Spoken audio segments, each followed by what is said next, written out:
दर्शकों, आपको बहुत बहुत नमस्कार है। आज मैं आपको दुर्गा सप्तशती जो ग्रंथ है इसको शापोद्धार कैसे किया जाता है उस विधि के बारे में मैं आपको बताना चाहता हूँ। दुर्गा सप्तशती जैसे महत्वपूर्ण हिंदू ग्रंथ को शापित करने का एक बहुत बड़ा कारण है। दुर्गा सप्तशती के मंत्र बड़े प्रभावशाली हैं, जिनके प्रयोग से असाध्य कार्यों को करने की क्षमता प्राप्त होती है और जल्दी ही ये सिद्ध भी हो जाते हैं। इस कारण इसका दुरुपयोग ना हो, इन मंत्रों को गलत प्रयोग करने से रोकने के लिए और किसी के प्रति बुरा भाव, बुरा कार्य न करने के लिए इसको शापित किया गया है। अतएव इन मंत्रों को किसी का अनिष्ट करने के लिए उपयोग में नहीं लाया जा सकता। देखिए, इस कारण हम किसी का अनिष्ट करना चाहें तो ये मंत्र इतने शक्तिशाली है कि इन किसी का भी अनिष्ट कर सकते हैं, परंतु इसीलिए इनको शापित किया गया है और इसका शापोद्धार करने के लिए, ताकि योग्य व्यक्ति ही इसका उपयोग कर सके, इस कारण इसका शापोद्धार करना बहुत ज़रूरी है। तो शापोद्धार अब मैं आपको बताता हूँ कि जो शापित किया गया है वो इसको शापित करने में सबसे पहले इसको शाप दिया ब्रह्मा जी ने और उसके बाद ऋषि वशिष्ठ जी ने और उसके बाद ऋषि विश्वामित्र जी ने इसको शाप दे के शापित किया कि इनका मंत्र का उपयोग योग्य व्यक्ति ही कर सके और जिनके पास सही ज्ञान है वही इसका उपयोग कर सकें और इसका लाभ उसको मिल सके। इस कारण दुर्गा सप्तशती के मंत्रों को तब तक सिद्ध नहीं किया जा सकता जब तक कि इन्हें जागृत ना किया जावे, जब तक शापोद्धार विधि का प्रयोग करके उन्हें शाप मुक्त ना किया जावे। शाप के बावजूद भी दुर्गा सप्तशती का पाठ हम कर सकते हैं, क्योंकि यह दुर्गा देवी की महिमा का वर्णन है और सकारात्मक ऊर्जा का संचार करता है, जिससे नकारात्मकता ऊर्जा हमारी खत्म होती है। दुर्गा सप्तशती के जितने भी पाठ हैं वे सब शक्ति से भरे हुए हैं।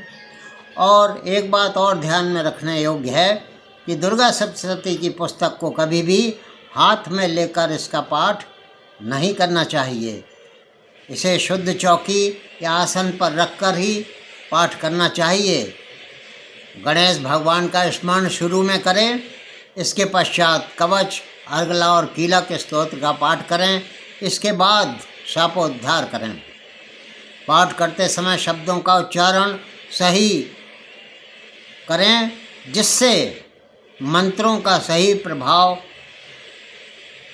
हमें प्राप्त हो और किताब चौकी या स्टैंड पर ही स्थापित करके हाथ में लेकर ना पढ़ा जावे। अंत में, पाठ के अंत में देवी से क्षमा याचना जरूर करें। भगवती प्रसन्न होकर हमें शुभ फल प्रदान करती है। मंत्रों का दुरुपयोग ना हो, इस कारण इसको शापित किया गया है। इसका दुरुपयोग इसलिए भी शापित किया है कि इसके मंत्र बड़े शक्तिशाली हैं और कोई भी इन मंत्रों से किसी का भी नुकसान कर सकता है। इस उद्देश्य से ब्रह्मा जी, वशिष्ठ जी एवं विश्वामित्र जी ने इन्हें शापित किया है और यह सुनिश्चित करने के लिए कि योग्य व्यक्ति ही इसका पाठ कर सके। दुर्गा सप्तशती की महिमा का वर्णन करने वाला एक पवित्र ग्रंथ है और नवरात्रि में इसका पाठ करना अति विशिष्ट फलदायी ही रहता है। यह ग्रंथ 13 अध्यायों में विभाजित है और इसमें 700 श्लोक हैं और उन 700 श्लोकों में दुर्गा देवी जी के विभिन्न रूपों और आचरणों एवं राक्षसों पर विजय प्राप्ति की गाथाएं हैं। इसका पाठ भक्तों की सभी मनोकामनाएं पूर्ण करता है और उन्हें सुख समृद्धि यश और सम्मान की प्राप्ति होती है। अब शापोद्धार विधि का वर्णन मैं करता हूँ। भक्तों, इस चैनल को आप लाइक करें व सब्सक्राइब करें ताकि भविष्य में भी मैं आपको ऐसी ही बहुत अच्छी जानकारी देता रहूं। अगर आपके द्वारा इसे लाइक कर दिया है और सब्सक्राइब कर दिया है तो आगे मैं आपको, देखिए सब्सक्राइब का बटन दबा दिया हो तो आगे मैं आपको दुर्गा सप्तशती के शापोद्धार विधि, मंत्रों को कीलक होने से मुक्त करने के एक प्रक्रिया के बारे में बताता हूँ, जिसका ताकि संपूर्ण फल हमें उस पाठ का प्राप्त हो सके। इस विधि को मुख्यतः 3 मंत्रों का जाप करके शापोद्धार मुक्त किया जाता है। पहला शापोद्धार मंत्र, दूसरा उत्कीलन मंत्र और तीसरा मृत संजीवनी विद्या मंत्र है। इन मंत्रों का जाप क्रमशः और एक निश्चित क्रम में किया जाता है। इसका क्रम आप नहीं बिगाड़ सकते। जिसके बाद ही 6 अंगों कवच, अर्गला और कीलक और 3 रहस्यमय अंगों का आप पाठ कर सकते हैं। पाठ आरंभ करने के लिए शापोद्धार विधि करने के पूर्व अन्य देवताओं गणेश आदि का स्मरण करते हुए पूजा प्रारंभ करनी चाहिए, जिससे हमें संपूर्ण फल प्राप्ति हो। ओम ऐं आत्मतत्त्वं शोधयामि नमः स्वाहा। ओम ह्रीं विद्यातत्त्वं शोधयामि नमः स्वाहा। ओम क्लीं शिवतत्त्वं शोधयामि नमः स्वाहा। ओम ऐं ह्रीं क्लीं सर्वतत्त्वं शोधयामि नमः स्वाहा। इसके बाद गणेश आदि देवताओं का पूजन करके पवित्रस्थो वैष्णवो इत्यादि मंत्र से कुश की पवित्री धारण करके हाथ में लाल फूल, अक्षत और जल लेकर निम्नांकित संकल्प करना चाहिए। ओम विष्णु विष्णु विष्णु। ओम नमः परमात्मने पुराण पुरुषोत्तमस्य श्री विष्णु राज्ञा प्रवर्तमानस्य श्री ब्राह्मणो द्वितीय परार्धे श्री श्वेतवाराह कल्पे वैवत्सवत् मन्वन्तरे अष्टाविंशतितमे कलियुगे प्रथम चरणे जम्बूद्वीपे भारतवर्षे भरतखंडे आर्यावर्तांतर्गत ब्रह्मवर्तक देशे पुण्य प्रदेशे बौद्धावतारे वर्तमाने यथा नाम संवत्सरे अमुकायने महामांगल्यप्रदे मासानाम उत्तमे अमुक मासे अमुक पक्षे अमुक तिथो अमुक वासान्वितायाम अमुक नक्षत्रे अमुक राशि स्थिते सूर्ये अमुकामुक राशि स्थितेषु चंद्रभौम बुध गुरु शुक्र शनिषु सत्सु शुभे योगे शुभ करके एवं गुण विशेषण विशिष्टाया शुभ पुण्यतिथो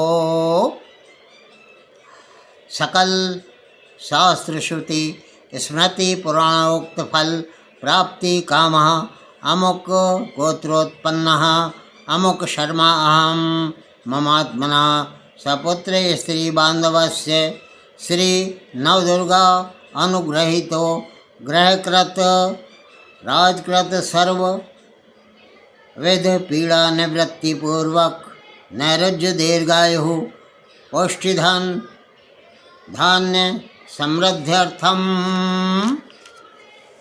श्री नवदुर्गा प्रसादेन सर्वापन्निवृत्ति सर्वाभीष्ट फलावाप्ति धर्मार्थ काम मोक्ष चतुर्विध पुरुषार्थ सिद्धि द्वारा श्री महाकाली माँ लक्ष्मी माँ सरस्वती देवता प्रीत्यर्थम शापोद्धार पुरस्सरम कवचा अर्गला कीलक पाठ वेद तंत्रोक्त रात्रि सूक्त पाठ दैव्य शीर्ष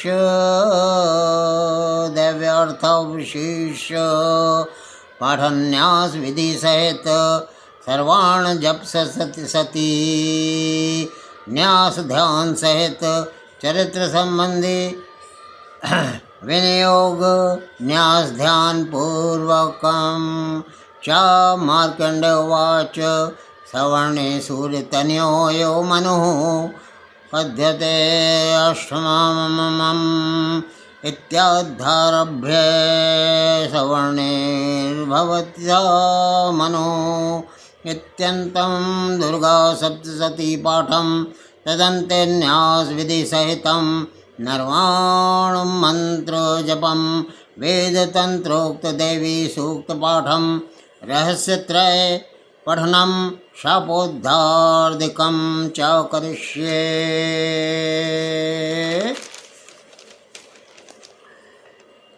इसके बाद पंचोच्चार की विधि से पुस्तक पूजा कर योनि मुद्रा का प्रदर्शन कर भगवती को प्रसन्न करने के लिए प्रणाम करें और पुस्तक को विराजमान करें। और प्रथम शापोद्धार मंत्र इस प्रकार है। ओम ह्रीं क्लीं श्रीं क्रां क्रीं चंडिका दैव्ये शाप नाशानुग्रहं कुरु कुरु स्वाहा। इस मंत्र का आदि और अंत में 7 बार पाठ करना चाहिए। इसके बाद दूसरा उत्कीलन मंत्र ओम श्रीं क्लीं ह्रीं सप्तशती चंडके उत्कीलन कुरु कुरु स्वाहा। इस मंत्र का आदि और अंत में 21 बार पाठ करना चाहिए। इस मंत्र के पश्चात मृत संजीवनी विद्या मंत्र का जाप अंत में करना चाहिए। देखिए, इस मंत्र का जाप हमें सिर्फ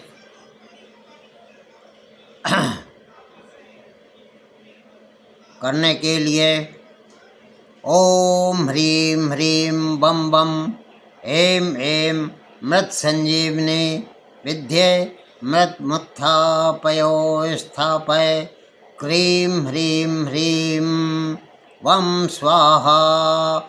इस मंत्र का आदि और अंत में 7 बार पाठ करना चाहिए।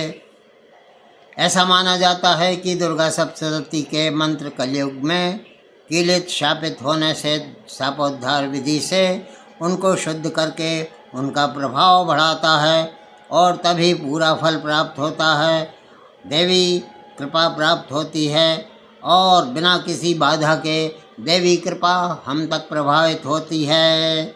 शापोद्धार के लिए मारीच काल के अनुसार भी मंत्र हैं।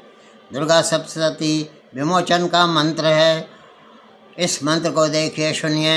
ओम श्रीं श्रीं क्लीं हुम ओम ऐं क्षोभय मोहय उत्कीलय उत्कीलय उत्कीलय टम टम। इस मंत्र का आरंभ में ही 108 बार पाठ करना चाहिए। अंत में इसके पाठ करने की ज़रूरत नहीं है। अथवा श्यामल महामंत्र के अंतर्गत दुर्गा कल्प में कहे हुए चंडिका विमोचन मंत्रों का आरंभ में ही पाठ करना चाहिए। इस प्रकार दुर्गा सप्तशती के मंत्रों को शुद्ध करके उसका पाठ करने पर भक्तों की देवी की असीम कृपा प्राप्त होती है और वह कृपा हमेशा बनी रहती है। बोलिए दुर्गे महारानी की जय हो माँ।